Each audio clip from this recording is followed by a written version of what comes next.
Yes. RTC, we Yes. call it. What should be the priority for the nation Yeah. like us, which Yes. certainly see a lot of deficiency Yes. or the deficit of the power? You can do a lot of technologies, you can attract some venture investment, you can even do IPO and become unicorn. But ultimately, if you cannot climb the scale, then the impact is going to be minuscule. Suddenly, people jumping into straight away doing hundreds of megawatt hour, gigawatt hour scale, there's a big risk on safety and other aspect, and that would be the biggest disaster. Any company who makes a mistake, and if there is some big accident, big fire, then it will hurt everyone in the industry.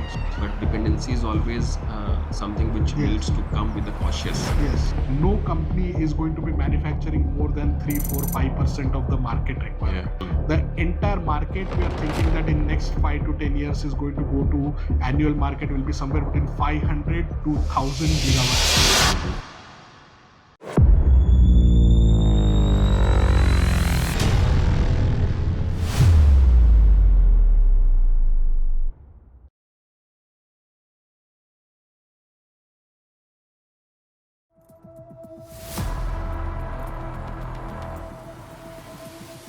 दोस्तों, GT log podcast के इस episode में एक बार फिर से आप सब लोगों का स्वागत है।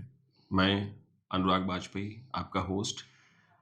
आज डॉक्टर राहुल वालवाकर सर को होस्ट करते हैं। सर, आपका बहुत बहुत स्वागत है। राहुल जी के बारे में इन जनरल बहुत सारे लोग बहुत सारी चीज़ें इंफॉर्मेशन जानते हैं। Rahul ji has earned the bachelor degree from Walchand Institute of Technology or Walchand College of Engineering और फिर इलेक्ट्रिकल इंजीनियरिंग से बैचलर्स करने के बाद मास्टर्स इन्होंने किया New York institute of technology energy management से और फिर पीएचडी डिग्री CMU कार्नेगी मिलन यूनिवर्सिटी से energy engineering and public policy में किया। After the college, he has done lot of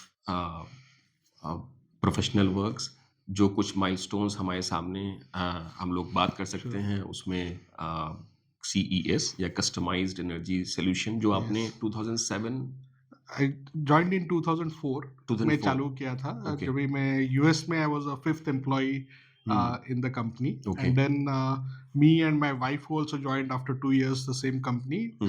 We moved back to India in 2010 to start CES India.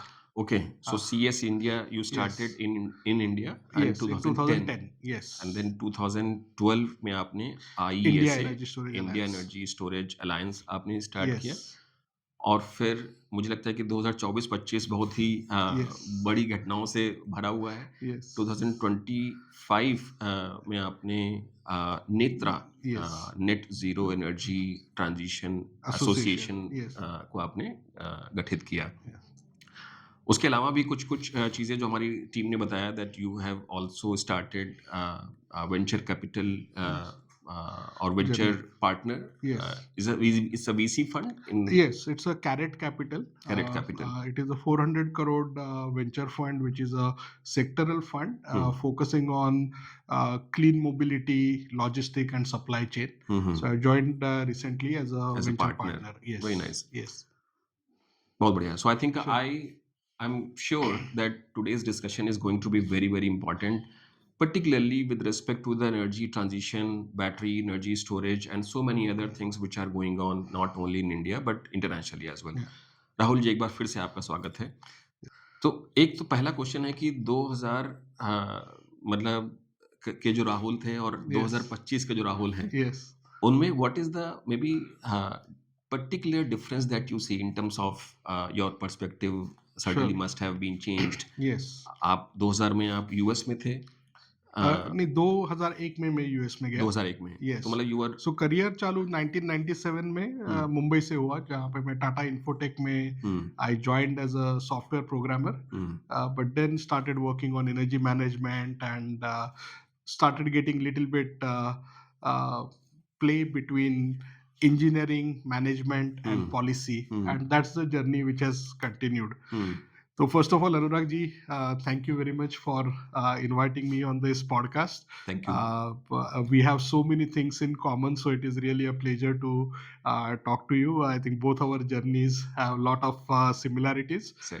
तो अगर journey में अगर डिफरेंस देखें तो मे बी जब भी मैं कॉलेज से जब भी निकला बैचलर ऑफ इंजीनियरिंग करने के बाद तभी मैं सोचता था कि इंजीनियर्स के पास सब आंसर है तो मेरा वो एक्चुअली जब भी मैं इंजीनियरिंग करके बाहर निकला मेरा कुछ भी आगे पढ़ाई करने का प्लान नहीं था ऑल्दो मेरे parents always wanted me to study further but मुझे था कि बहुत पढ़ाई कर लिया अभी इंडस्ट्री में जाना है और कुछ एक्चुअल काम करना है and I was very passionate about electrical engineering. My role model has been my neighbor, Mr. Madhusudan Murthy, who is an engineer from College of Engineering, Pune, and then he had his own company, Power Engineers, where with him I did all my school projects. I did my engineering training with him, working on projects like Chandrapur Padga HVDC line, which influenced my final year project on looking at HVDC simulator.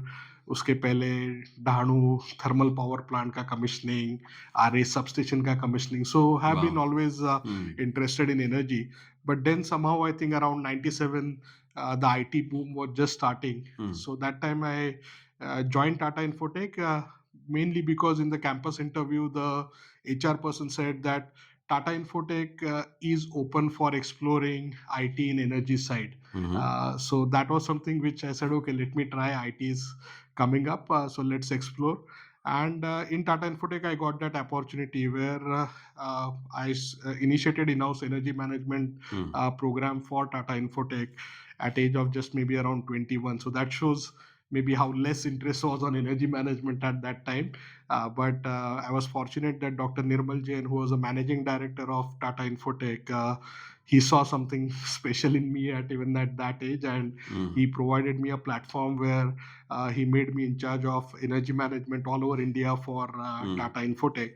And that experience led to creation of Ecolumen energy efficient lighting design software. So I slowly made transition from engineering to management, and that time I started thinking about that. Okay, for engineers to achieve something, engineers can design a product, but then to actually take the product to the market, you need to have the business side covered and management and others. So I started getting interested on that. But once I did made that transition, then I started realizing that as an individual company, there are still limitations of what you can achieve because ultimately most of the businesses work within a certain policy or regulatory environment. And if there are lots of barriers in that, then whatever efforts a company may do, ultimately companies run out of patience, time, or money. And that's where I started getting interested in policy. So if I think about the journey of transition, maybe at 2000 I was just making the transition from engineer to maybe getting interested in management. Then maybe in the subsequent decade I started getting interested in the policy, and then now also added the aspect related to the investment, because ultimately you need all four, right? You need someone to understand the pain point of customer, to design a solution for that, have a product. Then you need a management or the business side to invest into that, take it to it, and then ultimately you need a interface with policymakers so that policymakers are providing a level playing field. It doesn't have to be a subsidy or doesn't have to be some special hand holding for it, but at least if the policymakers can make sure that there are no barriers for new technologies to come in, then that itself can be a big boost. And having done this like within a company, then at a national level in India, then during my work at Carnegie Mellon University, started getting very heavily involved with US electricity markets, the market rule design. Now specifically, I'm very much completely sold on international and as well as cross industry collaboration, because when we are looking at particularly some of the challenges what we are facing as a humanity or as a at a global scale, particularly as a climate change or global warming, you also need solutions which are globally applicable, as well as you need scale which is at a global scale, because you can do a lot of technologies, you can attract some venture investment, you can even do IPO and become unicorn, but ultimately if you cannot climb the scale, then the impact is going to be minuscule. So that's the area where right now I'm focusing on. So my journey has been from looking at it as an individual to now looking at as a collaboration as a first approach. Very nice. I think that is quite some journey Yes. that you have done so far. Yes. NETRA, which is a recent Yes. initiative Yeah. of yours, which talks about Net Zero Energy Yes. Transition Association. एक तो आपकी पत्नी का भी नाम Netra Yes. है, तो Yes. ऐसा तो नहीं कि आपने मतलब कुछ स्ट्रेटजी वाइज जो है वो नाम रखा हो ताकि पत्नी का नाम भी हमेशा लिया जा सके और काम भी किया जा सके साथ में? Yes. Yeah, so both Netra is close to very heart. But in fact, the funny story is actually it took me more time to launch Netra because I had to convince her to allow me to use the name. And we have been married for 20 years, so it's not to please her. But if I had not made the acronym so Netra ties with also vision, right? Because what we are trying to do through the Net Zero Association is to have this vision where we can break through the silos, which I think everyone understands, but very few people are actually working on trying to do that. So we have this vision where we think that if we can break through the silos and we can create ecosystem, we can together do something which right now no one has done. Most of the technologies, be it solar, wind, electric vehicle, batteries like lithium ion. So these 4 examples which are now great success stories for clean energy transition. Each of those technologies have taken 50, 60 years to go from lab to massive scale commercialization. And even after that, right now we are still in like 10%, 15% very less market share, right? So we talk about net zero as a goal towards like 100% adoption. So we are far, far away from that. So our whole basically vision is that it needs to only way it can happen is through the collaboration. So that's the part, and that's where with vision I think Netra ties with as a part. And if I had not made it Netra, it would have become Neta. And that was a major motivation of not call it. I didn't want to be a go around doing netagiri again. No disrespect to politicians, I think they do a lot of important things, but for me it was more about the vision, so it tied up well. No, that is very important. Yes. I think but now many friends are asking me to come up with acronyms for their wives as well, so no, that will be a good side we business. really find it very well. I think because आप इससे तो एक तीर से दो शिकार हो जाते हैं कि आपने वाइफ को प्लीज भी कर दिया और आपका काम भी मतलब हमेशा अपने काम को भी उस नाम से चला रहे हैं. Yes. Very nice. Although it now creates a challenge that sometimes, like while sending a WhatsApp, I need to make sure that I'm sending it to the right group. I know that is important. Yes. So one part that you have started, Karith Capital, I think we'll talk about this later. Let's discuss about the battery energy revolution. Sure. So maybe I think just to simplify and make the information more democratized, how maybe a person's life will get affected by the battery energy revolution that we talk about. Sure. कैसे एक common person की life कैसे change हो सकती है? Sure. Ji.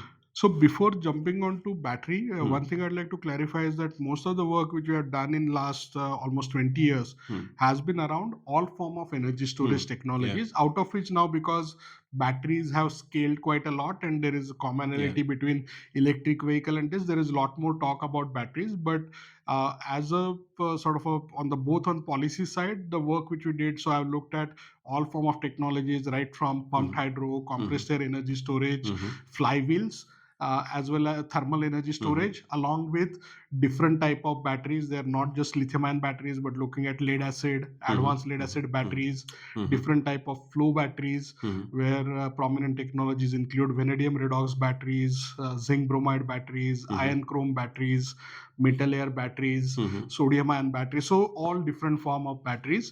Whereas nowadays, many times, because there is a lot more talk about and a lot more applications of lithium-ion batteries, people assume that the work which we did was only to promote lithium-ion batteries. So the approach has been simple, that energy storage as a technology is a game changer. Because without energy storage, what happens is that traditionally electric sector, whenever people talk about electricity, there used to be a common line which everyone would say, saying that unlike other commodities, in electricity, you do not have a cost-effective storage possible. That's why you need to design the system in a different way. Where if you think about how the electric grid works, typically people will, or the distribution companies or the system operators, they will try to estimate what is the load growth happening, what will be the load growth in next maybe 10 years, and then they will start designing system considering that number. And there then they will have certain goals for reliability, where they will say that I can only allow X number of failures in 10-year period. So then they need to also take into factor the seasonal variation, the usage variation, and then they start looking at the generation side of it, where typically people will have a baseload generation which is working 24/7, 365 days as a continuous generation. There may be obviously some planned maintenance for that, but there is a significant generation typically where thermal generation comes in, is considered as a base load generation. Then there will be something which is an intermediate generation, which is working every day for maybe 10-15 hours, or maybe during summertime working more, but off season it will work less. And then there is peaker generation, which is mainly used only for like a top maybe 10% or 15% of the load, which may have usage only for few hundred hours in a year, like diesel generator or some of the simple cycle gas turbines. So combined cycle gas turbines will come in either as a base load or as a intermediate load, or coal plants will come in that area. Whereas There simple are cycle certain layers. turbine, which are typically the way it happens is that the higher you go, typically those are maybe cheaper in terms of the capex and higher in terms of the operating cost. And that's how in the electricity market it works, where in terms of dispatch, you are first trying to dispatch the most efficient generation, which will, or the cheaper generation, which will be form your base load, and then as you need more and more generation, you will keep on adding that. Now this thing is changing with addition of renewables, right? So we started originally renewables back in like 2000s for the green attribute of renewables, that we should decarbonize the sector, so let's start adding more renewables. That time renewables were very costly. It was like 15 rupee, 16 rupee per kilowatt hour, versus maybe 2 rupee, 3 rupee for coal or other form of generation. But now over the years, now renewables have become the cheapest form of generation. We are getting regular bids where at 2 rupee we are getting, whereas for coal plant now the price has gone to 5 rupee, 6 rupee. So no longer renewable people are trying to add just for the green attribute, but it is the cheapest. But with renewables, the limitation comes is that it's a variable. You do not have control on when you can generate it. With solar, you have typical timing, but still with cloud cover or other environmental factor, there will be some variation. And with wind, again, the pattern is different. Plus, Geography is particularly also in India, location. geography as well as the seasonality is a factor. In India, typically almost 70-80% of the wind generation happens during the monsoon months. So from June to September, October, almost 70-80% of the wind generation, even at the best sites, happen, and then the rest of the months is very low. So all that needs to be factored by the grid operators to consider. And then for ensuring that all of this is delivered to the customer, you need to plan the transmission system, you need to plan the distribution system, and everywhere there is a cost implication, right? So many times people think about, oh, should I add energy storage because it is adding cost to my energy? But actually, if people start seeing the ultimate cost of delivered energy has generation component, has transmission component, has distribution, and then other taxes, duties, and surcharges are there, right? Who are using maybe 500 units or more per month are across India are paying at least 6 to 8 rupees at the minimum, but typically paying more than 10 rupees per kilowatt hour.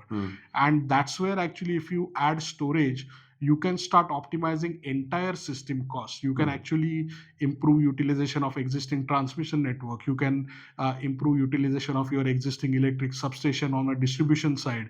You can defer some of the investment which is happening, because none of the investments are being done on a pro bono basis, right? People may not be seeing individual cost of each component, but ultimately distribution companies, transmission companies, all of them need to recover all the investment which they are getting. So everything gets added back into the electricity bill which consumer are paying. And that's where energy storage, rather than looking at it only from point of view of generation cost and comparing that, it needs to be seen from a system level. And if you start looking at that, there are even other areas like ancillary services, like reactive power, frequency regulation, synchronous or non-synchronous support. All of those services can also be provided by the new storage technology. So The way we internationally talk about storage is almost like a Swiss Army knife, where it has multiple tools available. Depending on your need, you may use one of the tools more often. But that's the advantage of storage. And now the other beauty of storage is, because again in India, most of the customers are used to having traditional inverters, UPS systems anyway for critical load, right? Now with the cost coming down, and now with distributed renewables starting to catch up with various government initiatives, as well as targets for many commercial industrial customers where they are looking for sort of moving towards RE100 adoption, the only way they can do it is by adding storage. And if you add storage on the customer side, then it can give you additional reliability benefit. It can give you backup against any unexpected failures or environmental issues.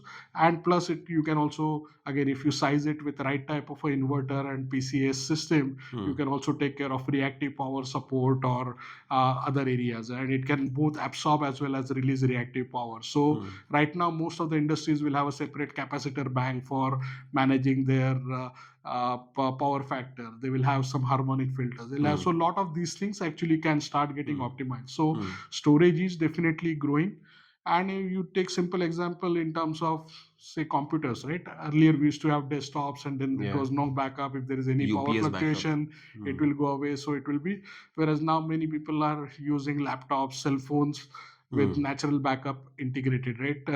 During COVID, one of the newest innovation which came up was the router UPS as a concept, because people said it's okay even if fan is gone, but I cannot have an interruption on my internet. So that way, again, as the storage prices have coming down, I think the applications are increasing exponentially. And it's not that we need to wait for some magic number to be reached. That's what at least I have seen, because when I started working on storage, that time flow batteries were costing almost like $500 per kilowatt hour. Lithium ion batteries were costing $1,200, $1,500 per kilowatt hour. So that time people were trying to find out what is the application where you can use those technologies, which were the highest value in terms of the frequency regulation. That's why, based on my research at Carnegie Mellon, US Federal Electricity Regulatory Commission introduced the pay for performance regulations for frequency regulation. And that became one of the first markets where companies like AES became the leader in deploying that. But then as the prices kept on coming down, it started going from 15 minute to 30 minute to 1 hour, 2 hour, 4 hour. Now we are seeing around the globe, even 6 to 8 hour of projects are becoming viable with renewables and storage. And these things will keep on changing. So maybe I think I have a question here. Sure. So what should be the priority for, let's say, for the government or for the people? Both sides. So one is, let's say, we have started seeing some of the tenders which talks about the round the clock power, RTC we call it. So recently I think there was a Indian Railways tender which talks about 24-hour supply. And it is a supply for the captive requirement. We also have seen maybe some of the demonstration project at the utility or discom level, where they talk about the 2 megawatt, 10 megawatt battery as a utility level requirement. Then there's this second side. You mentioned the router based capacity, the power backup. And we have also seen that there are multi-layered of capacity of the power which is available. Most of the time this is redundant also. It is underutilized. What should be the priority for the nation like us, which certainly see a lot of deficiency or the deficit of the power in terms of providing the round the clock power? We have seen the villages got electrified, but we still see there's a lot of quality of the power is not there, right? So from that angle, the storage at the maybe at the mega level is more important, or the storage at the maybe at the requirement level. What is more important from your side? No, so again, I don't see it as something more or less important. There are use cases on both sides. And given a country like India, which is still a developing country, there are always, whatever we may say or whatever we may announce, there is always a economic reality. What we need to realize is, right. So what my logic is simple, that you cannot, in Marathi, there is a saying that you can pretend about anything except for money. So So that's a part where the ground reality hits, right? So my thought process is that there are enough opportunities where right now storage is already viable against the alternative. It is adding value. We tend to focus a lot in India on cost of storage and when storage cost will come down, when I should deploy it for everyone and other thing. I think that is just like an intellectual play, right? It is something which everyone would like to do, but always every journey begins with one step at a time, right? So what we need to be doing, it is simple thing is that any application, be it at a mega scale, be it at a distributed scale, be it on a customer side, where right now deploying storage improves, solves a problem for you, and it is cost effective, because typically most of the people are looking for investment returns. How much? 10%, 12%, 15%, 17%, not more than that, right? If someone brings you an opportunity which is giving you 15, 17% return, you will be happy to invest in that opportunity. That means, in a simple term, somewhere around 5 years of payback. So if you can get any application where you can get less than 5 years of payback with adding storage, I think that should go ahead and that should get deployed, because nowadays, especially with the improvement in technology, if you are buying the right storage technology, you can easily get a 7 to 10 year of life, or possibly even longer. So anything with 5 years of payback is actually a no-brainer part, and I feel that from government side as well as from private side, focus should be on that. It should not be just for, oh, I want to deploy storage for sake of deploying storage. Do the evaluation. If there is a location where there is a already excess capacity in the substation, if there is a already excess transmission capacity, probably you do not need to add storage in that particular location. So you need to do like a system level analysis and try to see where you can get maximum value, and keep on deploying projects immediately. Very nice. The challenge what we are seeing right now is we have wasted almost 10 years talking about projects. I have been part of tens of government committees starting with 2013-14, where we have debated every aspects related to should storage be added, which storage should be added, what size storage should be added, what application it should be added. There are enough reports. There are probably, like, we wrote some of the early reports, but now there is almost every think tank you see is writing reports on storage. There is no more need for doing just studies for sake of doing studies. We already know all the applications where there is a almost like 3 to 5 year kind of a payback available, which is very easily financeable.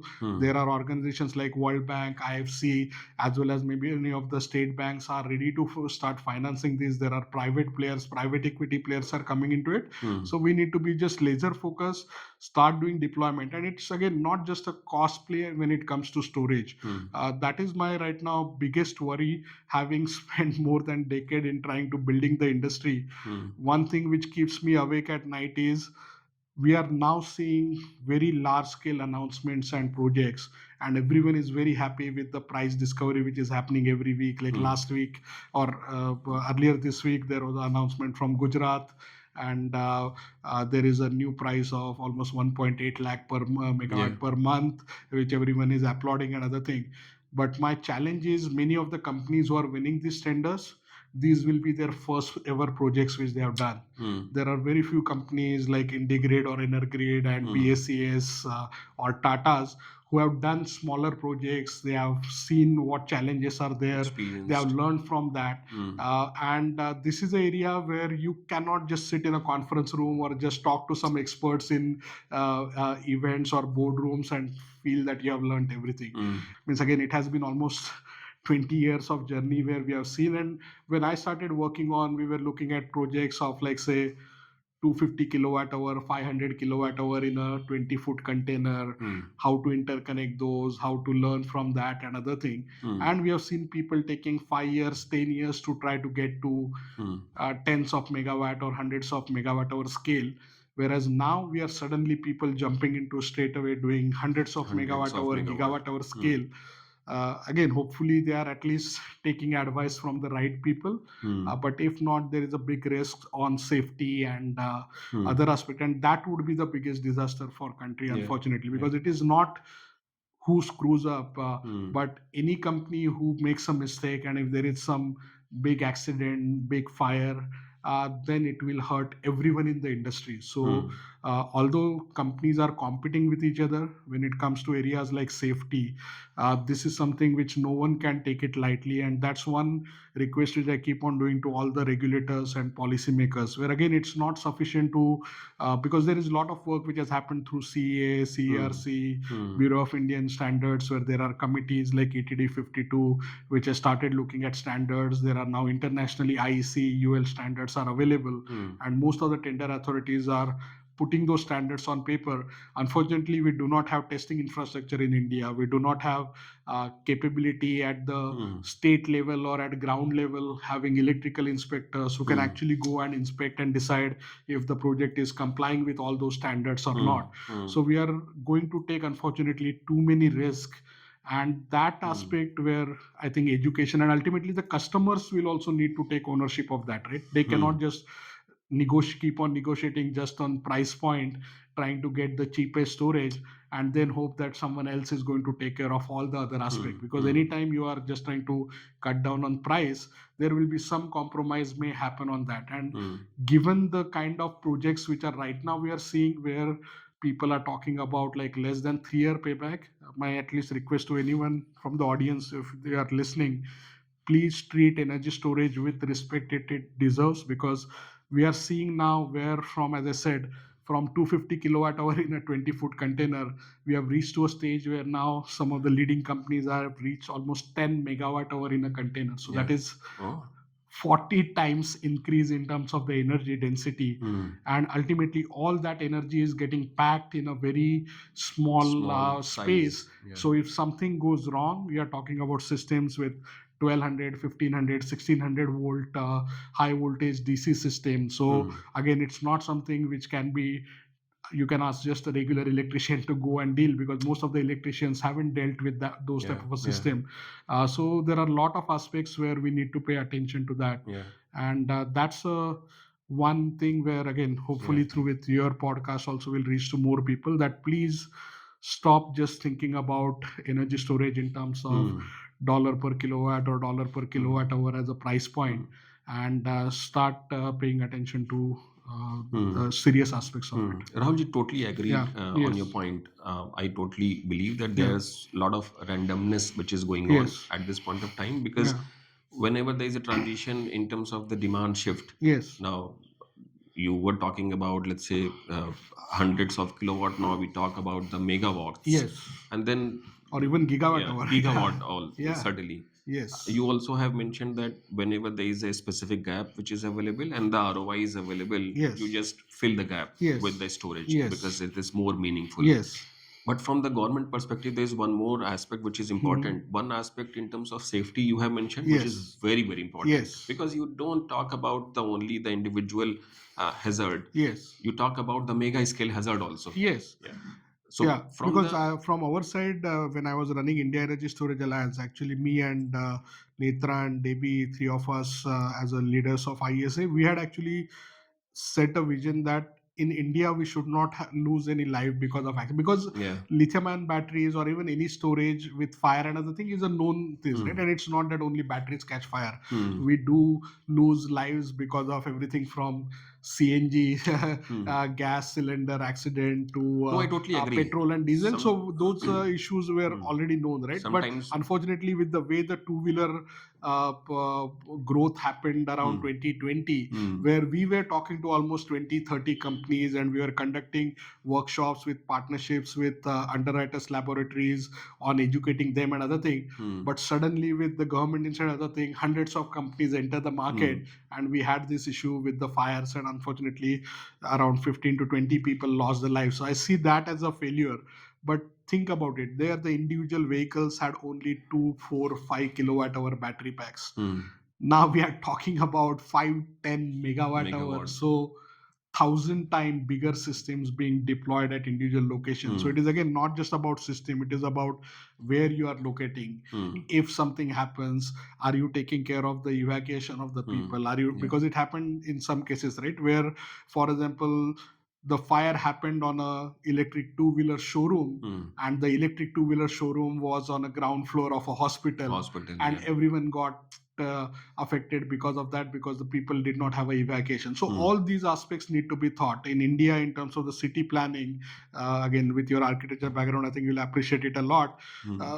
We are like getting most of the cities flooded is becoming Hmm. now normal, right? Many times when it is Yeah. planning, people tend to just think about like only within their boundaries what is there, and then say anything outside this boundary is not my responsibility. But when you're looking at these type of aspects, you cannot leave it to a chance. You need to make sure that when you are putting the storage, are you putting it in a basement? If it is in basement, is there any chance of flooding? Not just every year, but you need to think about 5 year, 10 year ahead of time, right? Because these are very heavy batteries. You cannot suddenly draw it, and No, these that are is movable batteries but not portable very batteries. important aspect that you have Yes. raised. I think as a designer also, I can Yes. tell you, let's say when we design the data center, Yeah. or to some extent these storage spaces. Yes. For example, in smaller building there is a UPS room. Yes. We always try to have the ventilation and the Exactly. these specific component. But when you Yes. talk about the mega scale storage, Yes. or the storage to a sizable Yes. size space, I think that is something which has been Yes. much important. I truly believe that Yeah. the required knowledge and the information has to be available in the Available. public domain with Yes. respect to the fire safety due to the And the newer information systems. which is available in public domain, people who are using it need to read it, Need to because read that it, is yeah. again the other problem. What I've Yeah. realized in last 10 years is, because again through our previous organization ISA, Hmm. we made lot of information available freely. We had partnered with World Bank, where we had a virtual energy storage academy, and we released lot of content as a free content. But the problem happens is, as soon as you're distributing something free, people also don't value it. Yeah, yeah. So that's where somewhere we need to have a mix of enforcement as well. So that's where there is a very critical role for government, and government as in not just central, because again electricity is a dual jurisdiction. So actually at state level you need to make sure it is happening, and ultimately each buyer need to start paying attention to it. It cannot be only a financial decision. These are the known aspect, and this is same with like a petrol, diesel, or even regular your electrical inspection, right? Yeah. In terms of your wiring and other thing. And many times the fire happen not because something is wrong with the battery. It could happen Because of like the an electrical wire, fire because of yeah. wiring, spark, someone like where there is a earthing which is there at a design level, but then something else happens, and then someone disconnects the earthing and other things. So all those things, it needs to be, the safety needs to become a culture. It cannot be just a design aspect where someone sitting in office designs a perfect safe system and you don't pay attention to it in its life, because there are so many things which are changing on ground which needs to be paid attention. But especially with considering the higher energy density and the way the application and requirements are growing, again my request to everyone who is listening to it is, please pay attention to safety. Again, you don't need to be scared, but if you ignore it, if you don't respect energy storage for the amount of power and energy what it is bringing to it, then it could lead to a disaster. Yeah. One more aspect, I think, with respect to the supply chain, Yes. because you have not only the domestic exposure but Yeah. the international exposure Yes. also. Most of the domestic, let's say, pack manufacturing Yeah. companies here in India, Yeah. or the companies which talks about the gigawatt Yes. hour gigawatt manufacturing Yeah. level, most of them they also dependent on the cell manufacturing Yeah. in China. Yes. How do you see the dependency on China? Because from the government perspective, this is something which is very critical. Yes. The more and more dependency Yes. on someone else, be it the friend or enemy. Yes. But dependency is always something which Yes. needs to come with the cautious. Yes. How do you perceive this threat as of now? No, so it is definitely a risk, right? So that's why, in fact, we started work on this, looking at domestic manufacturing for cells back in 2015-16. In March 2016, we had submitted a vision document to Niti Aayog, which talked about India getting to 20 gigawatt hour of cell manufacturing by 2020. Unfortunately, maybe we were a little bit ahead of time. That time we could not get all the other stakeholders to agree. So there were some think tanks, international think tanks, who tried to enter India and do like a quick 2-week policy studies, by bringing together stakeholder consultations and just bringing in pack makers and concluding that, oh, there is no interest in cell manufacturing in India, and India should just spend 5 years on doing pack making.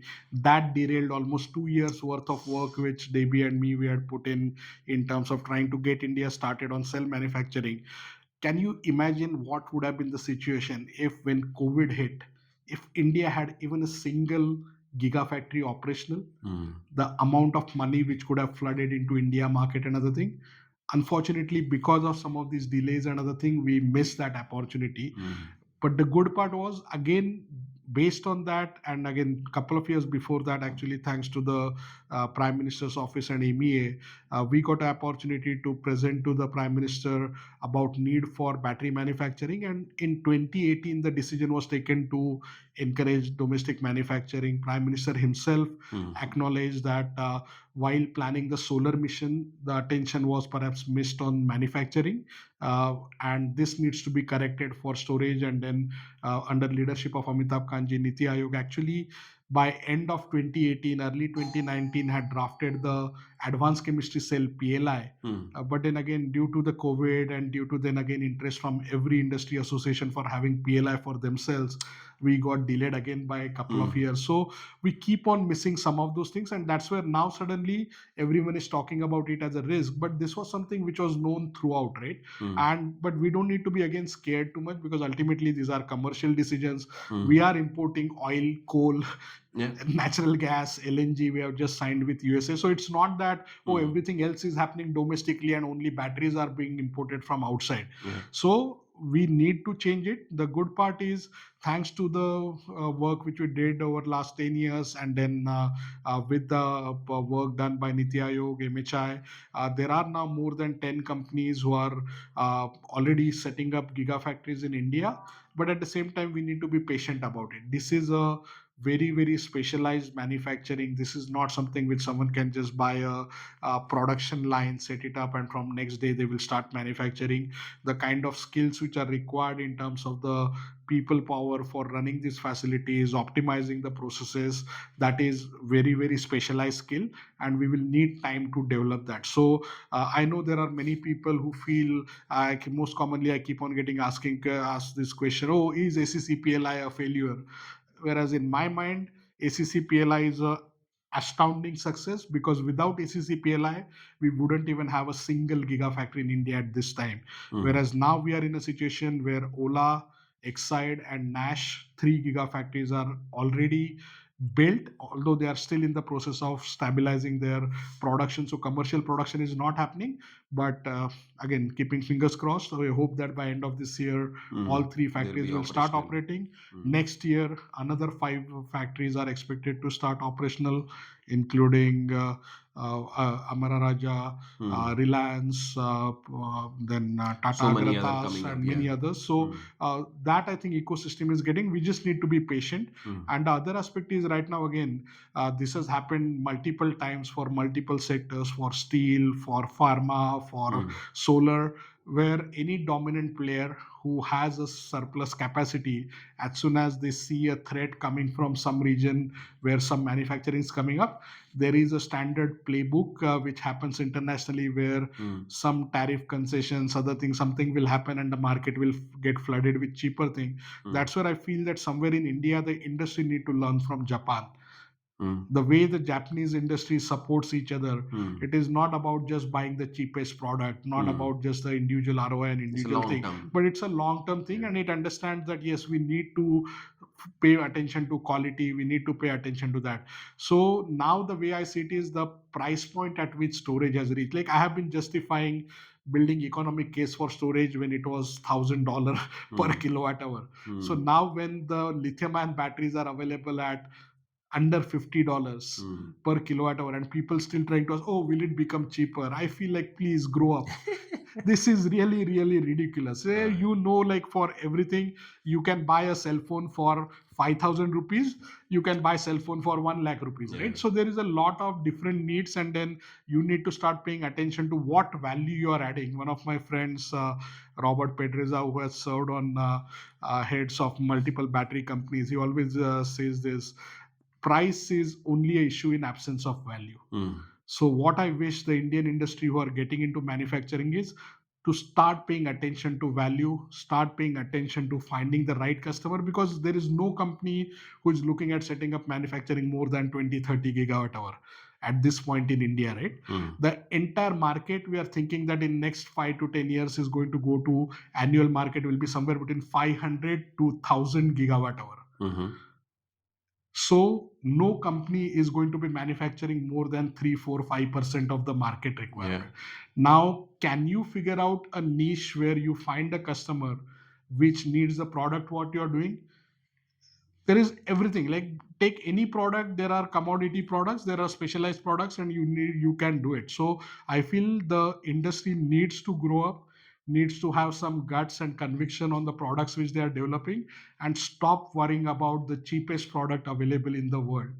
Even everyone is not buying product at that cheap price point, right? When you talk about storage, there are not just the capital cost, but there is a cycle life, there is a C rate, there is other performance about performance at different temperatures. So there are like 10 plus different parameters which go into selecting a technology for each application. So if the companies work with the right customers, getting customers for 5, 10 gigawatt hour is nothing. There are individual companies now, EV companies, BSS companies, who are ready to sign multi gigawatt hour dedicated agreements with suppliers. So I think we need to just have that maturity, and we are getting there. We see now Exide, Amar Raja already signing agreements with like Hyundai, with other companies for having dedicated complete line allocated for them. But we just need to be a little bit patient, give them like next 2 years, 3 years to stabilize the process, stabilize the supply chain.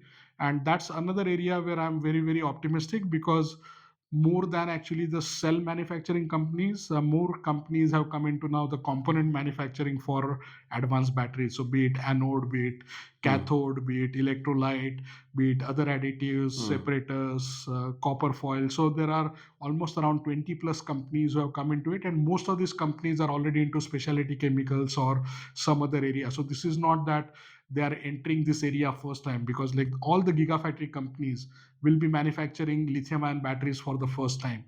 Whereas most of these companies who are into component space are already manufacturing similar components.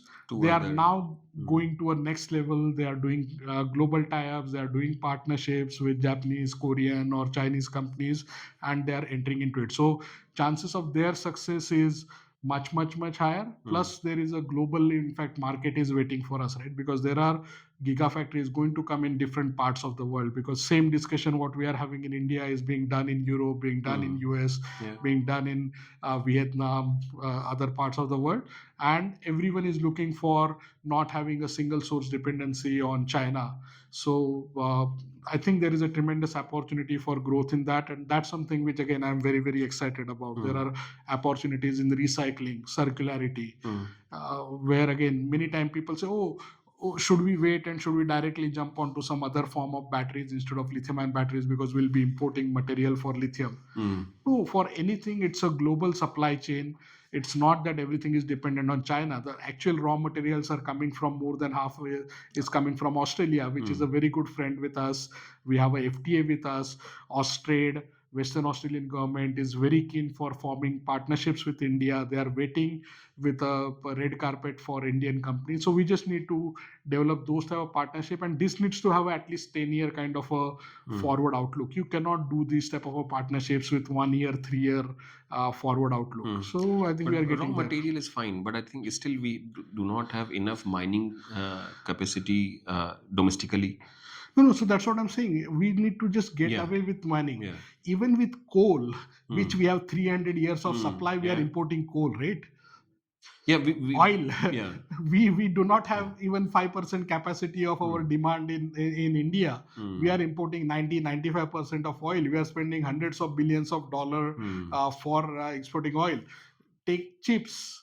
We have just started exploring manufacturing of chips. For everything what we are manufacturing, all the chips are coming from outside. So these type of dependency is not about any particular Totally agree. sector. Yeah. And there are abilities, there are international companies who are ready to look at India as a center for processing of these materials. So as the market grows, as the demand grows, the investments are ready to flow. And again, not just central government, but so many state governments, including like say Odisha, they are developing specific policies for attracting investment. So these things will change. We cannot keep on like putting cart before the horse. I think let the market develop, let the demand develop, let's create incentives and structures so that the companies who are interested in getting into manufacturing can have right technological partnerships. We don't need to reinvent the wheel, right? We don't need to go back to just a lab and say, oh, we are going to spend next 20 years in developing something. If there is something already available, someone is ready to partner, why not do it? We have seen it. Even Maruti, the best successful auto company in India, was done in partnership with Suzuki, right? Yeah. So there are all these partnerships which have been there. Even with lead acid, if you see, Amar Raja partnered with Johnson Control to do a JV for perfecting lead acid batteries. So we have partnered with many countries around the globe, be it German, be it American, be it Japanese, Korean. So we should be looking out for such global partnerships available. And considering geopolitical thing, maybe there may be some constraints, but as wherever technology partnership is there, we need to learn, we need to start get doing things, and that's where we'll start creating the workforce and right skill sets so that we can scale the industry. It's like IT industry, right? IT industry, when it started in 90s, no one was looking at India as a global leader in IT. We were outsourced with the low costing. Same thing is happening with cell phones, where it was mainly just assembly. But if you see last 3 years, now more and more value addition is starting to happen in India. So same thing will happen. We just need to be patient. We cannot expect miracles. Nothing happens in this overnight. When you Sure. I think understandable. Yes. In terms of supply chain, when it is global, Yes. I think there is always some solution for the challenges which Yes. are visible or which are potentially available. Yes. So And certainly. lot of hiccups will come up. There Yeah. is already things happening where, for example, Chinese government has come up with certain export restrictions. So those are things will come. We should not keep on getting every time some announcement comes with that, because these, if you study across industries, you will find tens or hundreds of examples of something similar which has happened in past. So we should be ready for that. We should be flexible enough so that we can adopt. We should have multiple options for partnerships, and we need to have belief in our own ability to climb up the value chain and grow. And that's where I think right now, especially with the Prime Minister and the Prime Minister's office, the kind of laser focus they have in this area, I think I think as an industry, we are fortunate. We cannot keep on expecting everything from government. I think having worked on both side of thing, I think yes, there are more things we can ask from government, and we will keep on doing it. Government is ready to listen, and government will keep on doing that. But now I think the ball is more primarily in the industry code. We cannot keep on just waiting for government to keep on doing more and more. This next 3 years, 5 years, we should just put our head down. I've seen this industry develop in China. Back in 2010, 2012, China was not known for any of these manufacturing, right? Just That time 10, 15 years, US was a leader. Yeah. Japan, Korea, both governments had made up official announcement saying that they wanted to capture more than 50% of global manufacturing. It was not. But after the 2008 financial crisis in US, China that time decided that yes, we want to bet on 5 key technologies for next 30 years. They did not say I want to focus on 10 5 years, technologies yeah. for next 5 years. Yeah. They put that roadmap for next 30 years. They created the market. They provided financial incentive to companies to start looking out for technologies around the globe. I was sitting at the negotiation tables when some of these early Chinese companies were coming to US for acquiring technology, and then they realized that instead of just buying batteries, they could actually buy the entire battery companies and take the technology manufacturing to China. So same thing, I think right now in India we have that appetite. There are many Indian groups who are in similar position right now where they can actually go around the globe, look for acquiring technology or companies, and I think again there will be some hits and misses, like what happened with Reliance, but again, And that's okay. this is part and parcel of Yeah, business. that is part and parcel of the Yeah. business. So let us also talk about the, let's say, the lab to market Sure. scenarios. Yes. And in this particular scenario, we need to look at the innovations which are Yes. going on, and maybe think a specific policy push which is required to make Yes. the progress more Yeah. maybe faster. Yes. Particularly from, although you have mentioned that we need to be patientful, Yes. we need to be patient. Yes. But I think by and large, what is required, that if we are sitting at certain number of gigawatt hour Yes. capacity currently, Yeah. the requirement in next 10 years is humongous. Yes. It's huge. Yes. Because of so many other initiatives also. Yes. Let's say hydrogen, Yes. it also requires a lot of Yeah. additional power, Yes. etc. With the current innovation, Yeah. maybe the pace at this point of time, it seems bit slower, Sure. as a visibly Yes. slower. But what are the, maybe I think 1, 2, 3 things which are being done, Yeah. or which are being maybe proposed, Sure. so that this particular process can be made realistically possible, Sure. in terms of target achieving? Sure. So the one big again hope I have is that nowadays, whenever you go to most of the universities, they are aware about this TRL, the technology readiness level. So that I think again, not every university, but at least if you go to the top universities, you see that researchers are familiar with this methodology, which was designed by NASA, called technology readiness level, where TRL1 is basically you just have some idea or concept, and going up to like TRL 4, 5, where you are doing some lab scale prototype, and then going to TRL 9, where you are actually testing those with a real customer in a real life environment. But now what we need to do it is we need to educate people beyond that, because traditionally what has happened is we have taken 10, 15 years for developing these technologies in labs. Then labs or research groups expect that someone from industry will come in, they will license the technology, and they will figure out how to manufacture. Typically that takes another 10, 15 years.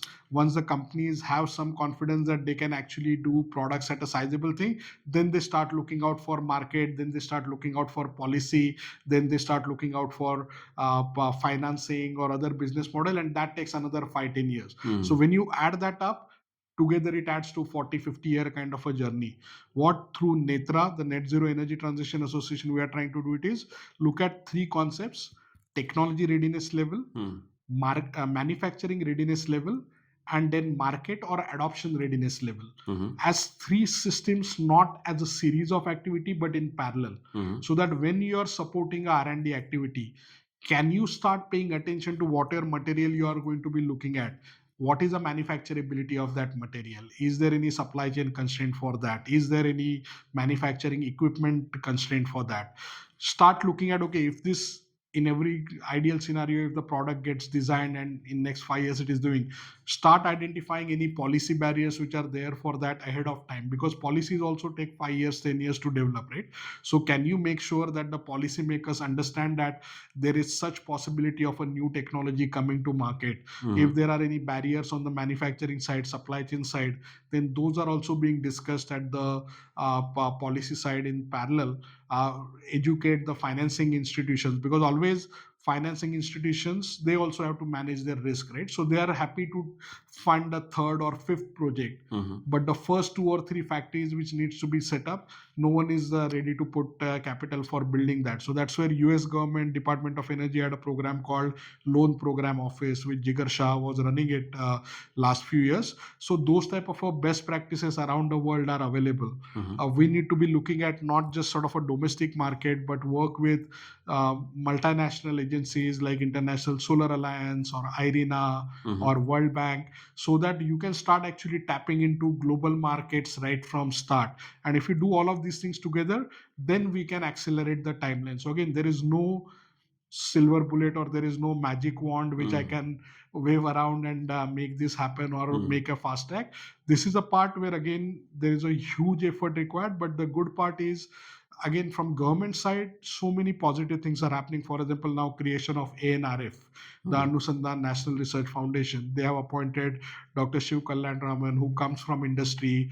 He has worked with IBM, he has worked with Microsoft. He understands the challenges and aspirations of industry. He understands the traditional frustration of both academic institutions as well as industry about academic institutions.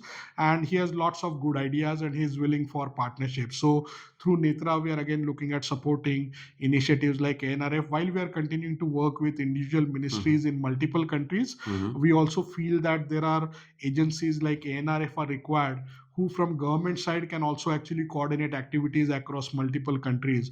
Like Niti Aayog, for example, I've been part of a energy sector monitoring committee for Niti Aayog for last few years, where again the idea is that there are 5-6 ministries which are dealing with different aspects of energy.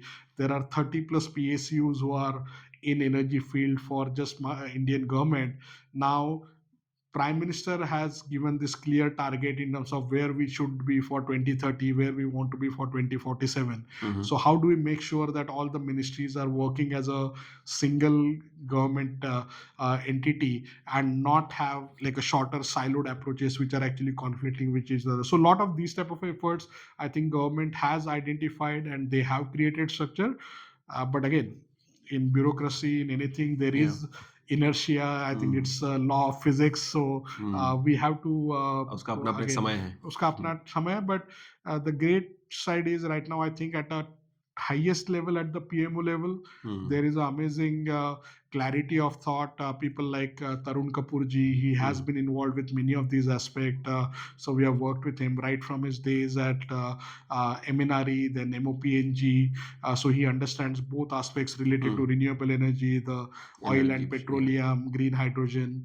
And he's there as a principal advisor on energy side for the prime minister. So I think a lot of these type of partnerships and credibility is already established. Now we just need to stay focused, avoid duplication. My one request to anyone who is from think tanks or universities working on it, my request to you is like, or even for industries, is that everyone feels that they have access to XYZ ministry or XYZ institute, and we can go and influence them and we can just get what we want.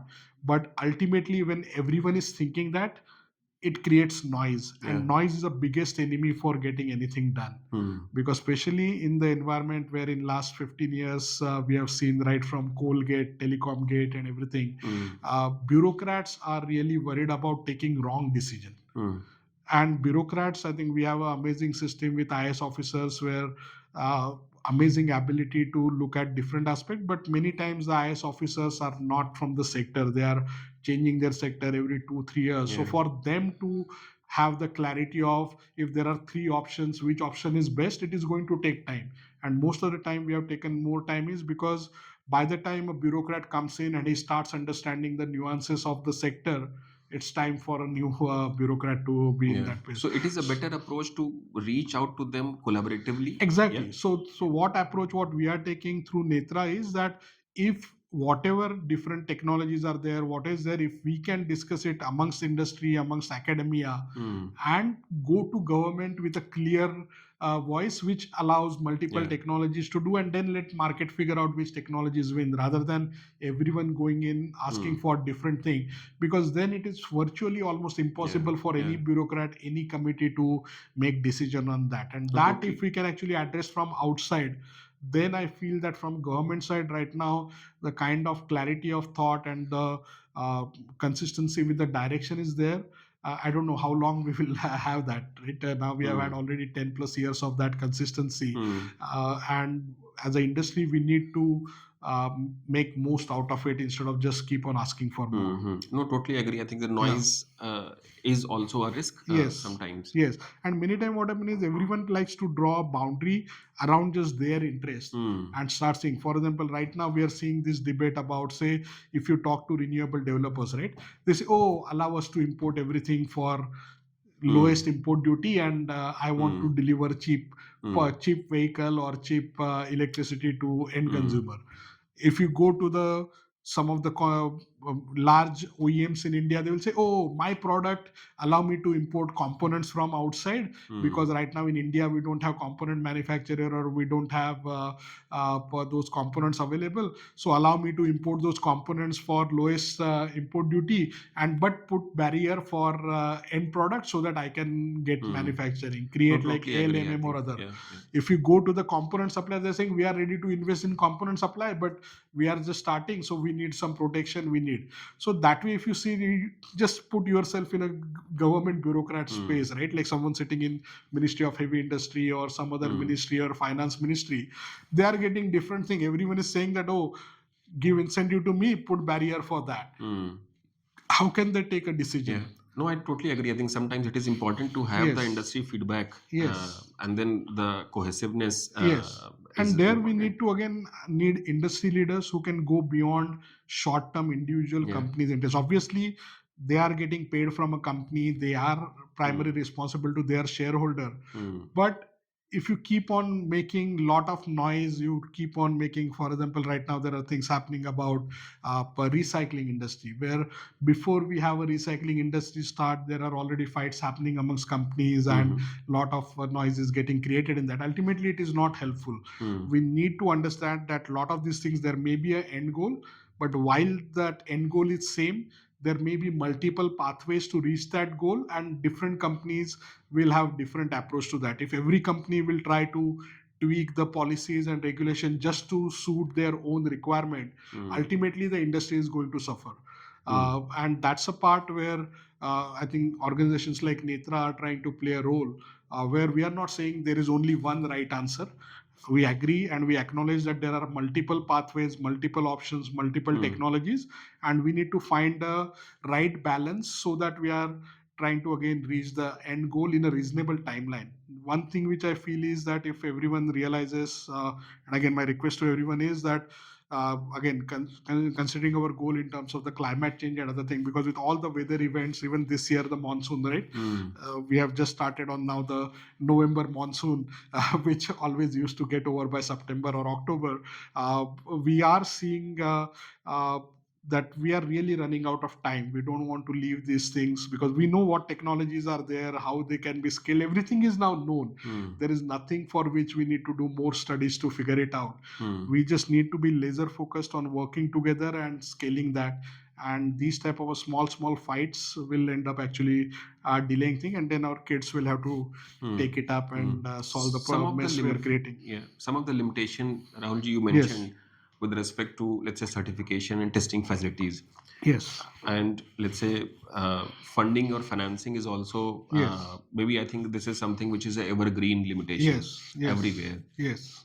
How do you see the role of, let's say, a government or the think tank or industry representation like yours in terms of making such channels available, so that the maybe I think the young startups which really want to explore in this particular area, they really don't have the ability or capability to put up these the testing facilities. They don't have enough certification. They don't have enough money also to survive for a year to do the research. How the NETRA is trying to do that ecosystem building. So one is, again, we are trying to do it through international partnerships. So for example, take example of battery related testing, right? So we have worked with likes of World Bank under the energy storage partnership, where they have already identified funding for supporting battery test benches for India. Now we are trying to work on the government side to make sure that someone from the right government agency can provide requests for that. We have tried in past for setting up rapid battery prototyping center, because what happens is that many times, as you said rightly, companies are struggling with funding, but at the same time, when someone like puts in lot of funding from a venture capital or other thing, there is a tendency to try to just spend it to create some facility to show to next investor that we have a unique facility.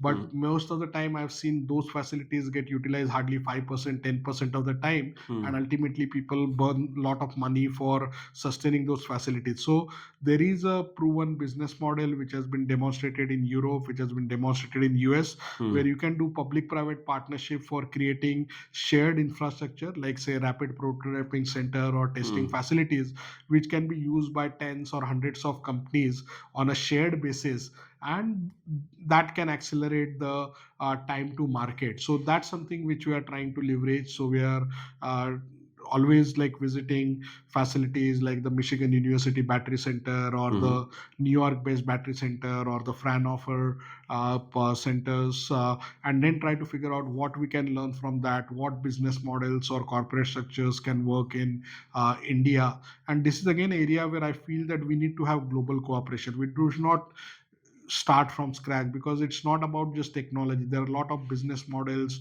lot of operating processes where there is a know-how. So we are trying to sort of, through NETRA and through the global partnership, try to bring together these like-minded collaborators and see how we can scale these facilities faster in places like India, and then take also India's experience and help other developing countries or other countries for learning that as well through agencies like ISA and others.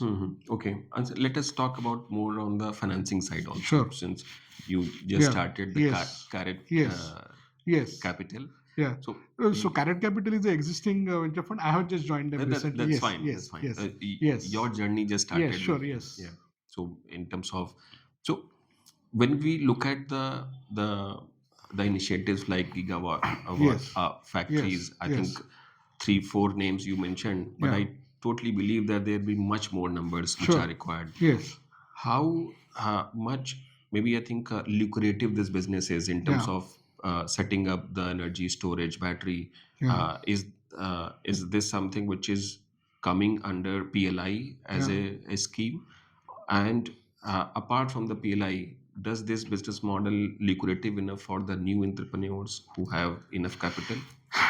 That's a very interesting question. First thing I'd like to say, this is not something which is very lucrative unless you are successful. So, because again, in any business, and again, this happens, right? It's not that every auto company is successful. There will be 2-3 auto companies who are successful, who can gain market share. They Yeah. will be hugely profitable. There will be others who will be losing money. Same thing will happen with energy storage manufacturing. If you can figure out the manufacturing know-how, if you can pick up the right bit in terms of the technology, if you can find the right customer, then you can grow. And we have seen it, companies like BYD, CATL. When I started, they were like startups. Tesla, all three companies which are now, everyone worries like, oh, how will we ever compete with companies like these? All these three companies were had probably startups, 100 plus, less than 100 employees when I started working on storage side, and many of my friends did work in growing these companies. So I've seen their journey from scratch. So I definitely believe there is a lot of opportunity.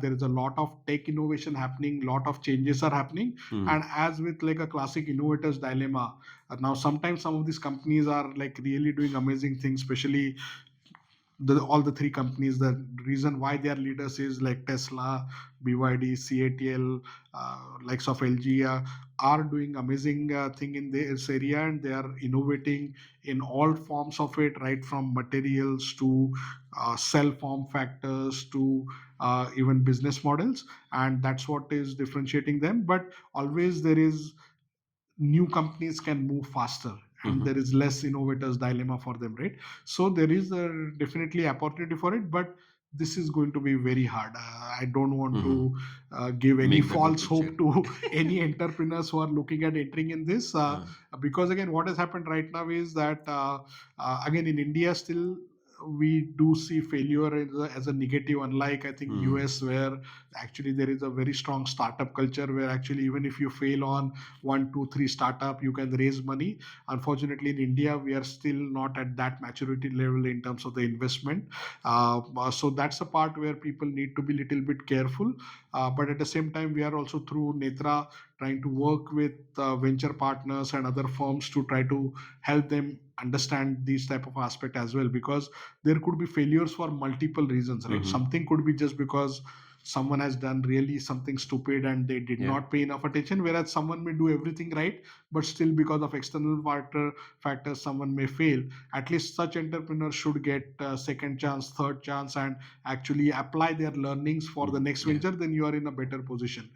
So I think on the investment side, again, one area where we feel that there is a lot more work required to be done is that there is something called as power law in the venture industry, which is very popular, or there is also called as venture mindset. There are books written by professors of Stanford and others on this, which talks about in venture industry you should not be worried about failures. Even if 90 of your 100 portfolio companies fail, it doesn't matter, because the 10 companies who succeed will give you 100x return. So you are basically the 90 companies which are failing, you will make enough returns to and so don't worry about that.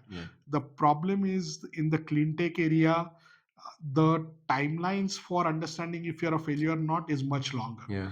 In IT or in other some of the products, you can do it in for basically 18 months to 24 months. Here it will be somewhere between 3 years to 5 years before you realize. So the ability to pivot, which is like very known concept in venture world, is may or may not be applicable in some of the clean tech area, or at least the timelines may not match the typical fund timelines. So that's a part where I think we feel that there are right now more than 50 funds who are dedicated for sustainability, climate tech, mobility, or related area. I feel that there needs to be a better collaboration amongst these, because ultimately there are enough investment opportunities, and it's not that there are just one or two deals and companies need to capture that. For every company which is getting investment, probably there is an investment opportunity in 10 companies surrounding those, either in the supply chain or either in the offtake area, where maybe the company which is investing in one product may not do. So those type of a syndication may actually help de-risk each of the company and improve the success of every investor who is working on that. So again, these are some of the concepts we are trying to work. Again, proof of the pudding will be in eating. So we will need at least 5+ years to try to see if this hypothesis is working. But I'm very excited that many of the large funds who are operating in this, they do understand how risky it is and where they need collaboration and partnerships, and they're at least talking to us. So we hope that if we can build this good ecosystem, then it will be great. Having the advantage of doing something third time, there is an advantage, because I started with the board of US Energy Storage Association in US in 2005 to 2015. 10 years I was involved there.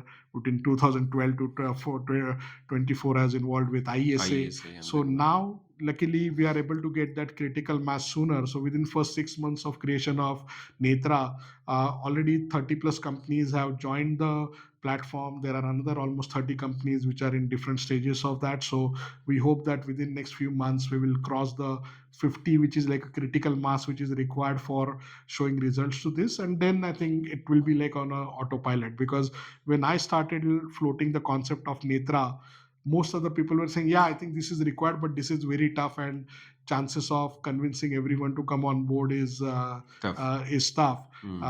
So all the best. The good part is within last 6 months, thanks to efforts of DB, Netra, and me together, as well as many well-wishers, we have been able to like make that inroad. When we did ISA, it took us, end of year 1 we were just 7 companies, end of year 2 we were around 14 companies, end of year 3 we just crossed 20, and it was after 5 years we crossed 50. Whereas here within 6 months we are almost on verge of reaching that number. So I think we are trying to apply a lot of learnings what we learned while building IESA. Some mistakes we also did, so we are trying to learn from that and try to create a structure so that it is easier for people who are interested in collaboration to collaborate. And again, we are not expecting everyone will come on board, right? Our mandate is global, so we are operating across 10 countries. So what we are looking for is, if there are 10-15 companies from each country joins hands, we'll have 100-150 companies. And if we can show even 2 or 3 success stories in next 3 years, where because of the kind of platform we are building and the collaborations these companies show success, I'm pretty sure another some 500 or will 1000 make, companies yeah. will come running after that. So Very right good. now we are very laser focused on these next 3 years, where we are trying to make sure that we are not duplicating efforts ourselves. So we are partnering with likes of WRI for their battery 360 initiative. We are partnering with the National Solar Federation for anything on solar. We are partnering with GS2 for work on green hydrogen. We are partnering with World Bank Energy Storage Partnership on some of the global collaborations. We have been working from day one with International Solar Alliance.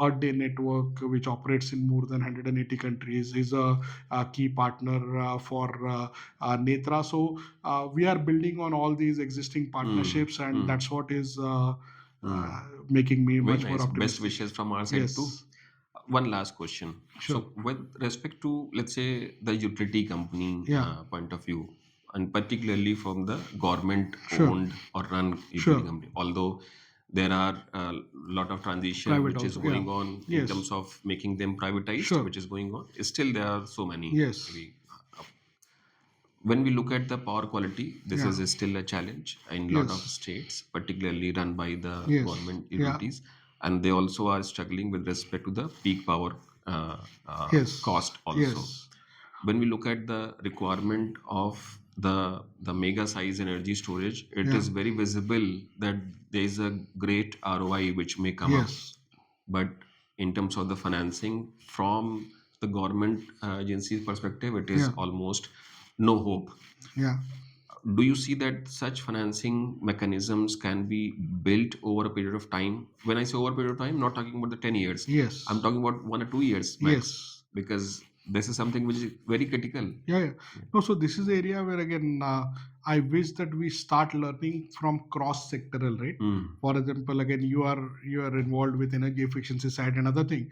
Lot of these mechanisms already exist on that area. There are concepts like performance contracting, ISCO services.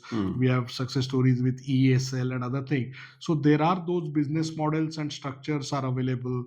There are technology assistance programs available from likes of World Bank for like SBI or others for making this financing available. Already under the World Bank Energy Storage Partnership, there are model contracts already are made available so that anyone who is looking at starting something new can pick it up. There are workshops and other activities being done through International Solar Alliance and other thing. There are many intergovernmental agencies who have different program through like Terry or others, where there is a lot of assistance provided to it so that each state entity doesn't have to do the learning from their own and other things. So I think structurally we are almost there. Now what we just need to do it is, again, obviously we cannot do it with every state, right? So we need the states who realize that there is a problem to come up and ask for help, and there are people who are willing to help.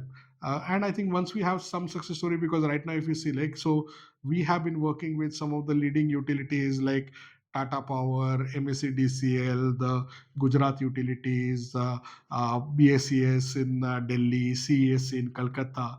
Now each of these are doing hundreds of megawatt hour of project because they took that time and effort over last 5-10 years to try to understand, get familiarized with this project. So for them now it is very clear, and especially with the current economics, now it's becoming almost a no-brainer for these utilities to do it. And as the scale is happening, as the domestic manufacturing is happening, different manufacturing companies, they are using their own network in the state to try to reach out to them. Like for example, we have seen now some of the companies now deploying 5 megawatt hour storage at around 75 substations in Maharashtra through a single contract. Wow.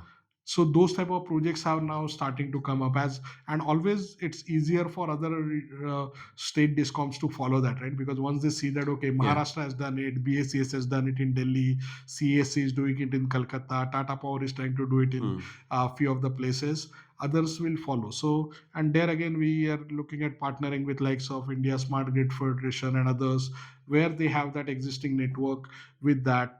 So again, in my previous role, we had done jointly, we had developed roadmap for energy storage with ISGF. So that way, now the good part is whenever I'm going into any conference or any meeting talking about storage, usually I have to talk least. Mhm. There are enough experts Enough around in the experts room and available. enough advocates where many times I get asked like, oh, why I didn't do enough for last 10 years. Otherwise, we could have been in a better position. So, but anyway, it's a Yeah.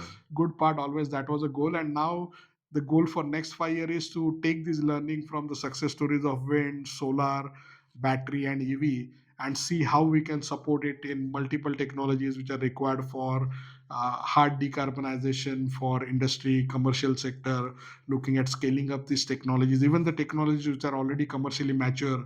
Can we actually put in effort to clean up the supply chain so that now that we have reached certain sweet spot in terms of the price, rather than waiting for another 10% price reduction, can we just say, can we decarbonize the supply chain for this same technology and keep on doing it? So we're trying to work on those aspects now. Yeah, yeah, Yeah. very nice. I think a Yeah. last rapid fire Sure. round. So Okay. we have a small Okay. questions, Okay. and then you have to just say Okay. yes, no, or small Okay. answer. Sure. So the first question is, uh, let's say you have a great passion that is pretty visible Yeah. to all of Yes. us, Yes. to the audience as Sure. well. Yeah. Thank you. So you have a passion for uh, two Netras, one Yes. Netra, Yes. this initiative, and the Yes. second is your Yes. wife. What is the third focus that you have?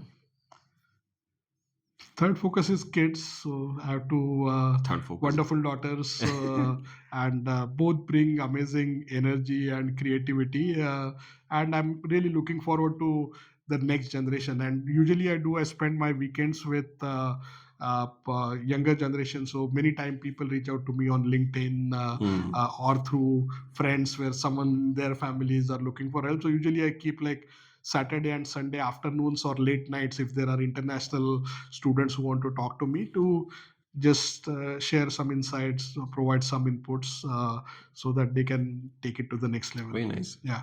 You have well traveled, Yes. Rahulji. Yes. Which one international city and the domestic city, Yeah. which you feel that they have fascinated you a lot? So again, I would say Pittsburgh has had a big influence in my personal life. See, originally I went to US. The first international city I lived in was New York. I grew up in Mumbai. So that time my thought process was limited to these mega cities, thinking that okay, grew up in Mumbai, spent most of the time in now New York. So I may go back to Mumbai with maybe stopover in London or Singapore. But spending 3 4 years in Pittsburgh changed my thought process, where I realized that little bit having slow pace of life, quality life is actually not bad. So when we're looking at where we should set up the India operation for customized energy solutions, me and Netra, we decided that Pune was a better city in terms of the family life, the quality of life, and also for the kind of team we wanted to grow. For them, Pune would be much better. But yeah, I would say so that way Pittsburgh was very influential in changing my that thought process of looking beyond Mumbai and New York, and now very happy last 10 15 years being in Pune, although as with every major growing city there are frustrations, but happy where I am. Shifting Yes. from Pune. Very Yes. nice. What is the latest sustainability habit that you have adopted? That's a very good thing. So one is I'm a big fan of standards and labeling side. So in terms of the things like Energy Star and other things, so I'm always looking out for whenever because sometimes it happens that you talk a lot, but when you are making decision, you also end up still looking out for just the cheapest solution or other things. So that I'm particularly conscious, but I would say again it's not something new. For last 10 plus years I've been trying to follow that. But there one actually thing where again I don't know if there is any other collaboration opportunity. What I'm realizing is that in terms of those Energy Star labeling, another thing also there is a lot of confusion amongst buyer.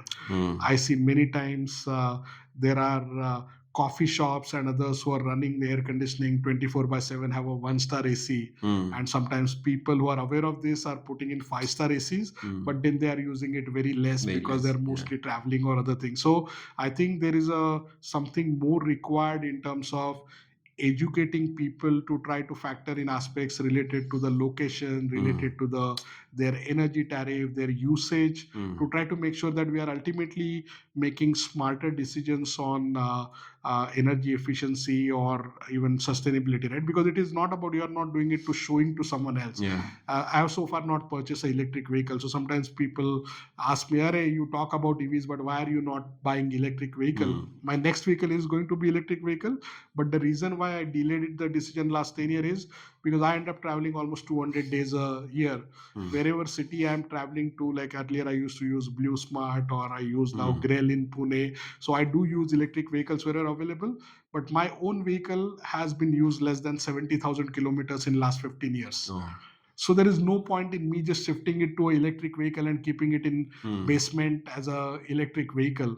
That is not a sustainable practice. So people should understand this end-to-end life cycle emissions aspect to it, and wherever you can get actually the best thing is that if you can stay your focus on the cost economics, where you factor in both capex and opex, usually you will lead to a right decision.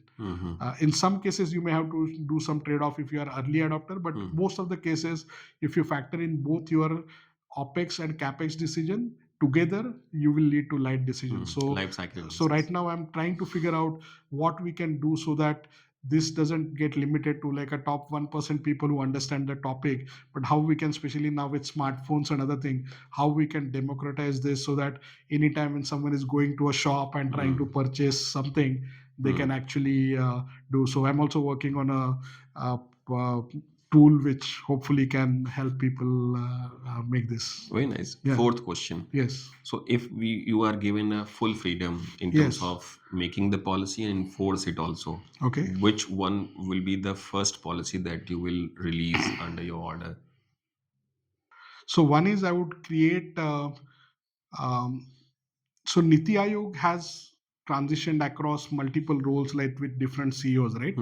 Niti Aayog emerged from Planning Commission. Then it was a think tank, but then during Amitabh Kansar's time, it also played an active role in coordinating across ministries. I feel that actually needs to be formalized, and that is one part, if we can do something, will be very much important. Wow. Would it be with PMO office, or would it through ANRF or Niti Aayog? That is again debatable, but somewhere across industry, because again the biggest problem I see right now is lot of good ideas, good vision, but with the implementation across ministries is struggling, and ultimately we are losing time on that. So if we can create something where for different areas, if we can have uh, either a agency or some structure so that we can actually break through these silos across ministries, that's something again I don't know if it can be done with a single policy master stroke, but No, that is something which is very much required. very important. Yes. Yes. Because I also feel that sometimes different ministries, they run the programs. Yes. They are packaged differently, but the objective is almost same. Yes. So Yes. that is very Yes. important. So Yes. last question. Yes. I think innovation is the key with respect to the Indian scenario. Yes. We are at a level where we can actually leapfrog Yes. if we are given a right ecosystem. Yeah. What is maybe I think the one innovation that you would like to drive yourself? Personally, now I'm getting very much interested on innovation on the investment and financing side, because I think there are sufficient people who are working on individual product innovation, and I'm a believer that we are not looking for a silver bullet, but we are looking for a range of solutions for solving the problem, right? For any army, you have multiple solutions. Finance serves everyone. So exactly. So that's the way where I'm looking at focusing is, and try to again figure out again, because I know with the traditional investment structures in terms of the private equity or venture, there are again certain boundaries within that. What I feel is that if we really need to be successful in this area, we need to have some pick up best areas from both, where kind of a risk taking in the venture capital needs to be there. At the same time, some of the focus on not valuation but building value and building long term companies, which is a private equity focus, that also needs to come in. So I'm right now looking at some kind of a innovation which can be done on that, because this is an opportunity, whereas again a friend Jigar Shah talks about, this is not a climate challenge, this is the opportunity to create climate wealth, and it is like in front of us, right? There is $1 trillion opportunity. These type of opportunities come once or twice in a century. In a century. We have seen it happening with internet. We have seen it happening with e-mobility and now AI. But broader as a climate take, I think whatever individual countries or policies may keep on changing or flip-flopping, but the problem is real. Solutions are real, and someone who can scale those, there is a tremendous amount of money to be made, and that can be reinvested and growth. So there is a great opportunity there. So I'm passionate on that. That's why after spending 20 years building customized energy solutions, I decided to take a step back and move away from everything I built. Me and Netra, we built together for last 20 years and starting on a new journey. So thank you for giving a platform and giving opportunity to share. So anyone who is listening and is interested in collaborating, please do reach out to us. Our contact details will be shared in the podcast. So happy to collaborate. And again, the goal is to avoid duplication, avoid working through silos. So let's collaborate and let's solve the problem together. Thank you. Great. Thank you so much, everyone. I think this is a great podcast where we get to hear Rahulji in great detail. I think this is not the only podcast that we will air. I'm sure like there'll be subsequent podcasts Sure. because I'm sure like the kind of knowledge and the wisdom that he possesses, I think it is important to share that experience with all of you. Thank you so much, Rahulji, for the Yeah. maybe I think for the elaborated version of your wisdom and knowledge that you have shared with all of us. I'm sure like our audience will certainly be benefited. And if you have any specific question and query, I'm sure like you will touch base with us in terms of writing to us at social@greentree.global. If you want to connect with Rahulji, I think we will also be putting his LinkedIn ID as well as the contact details, email ID on our channel description. You may reach out to him directly as well. Thank you so much, everyone. Thank you so much, Rahulji. Thank you. Thank you. Sir. Thank you.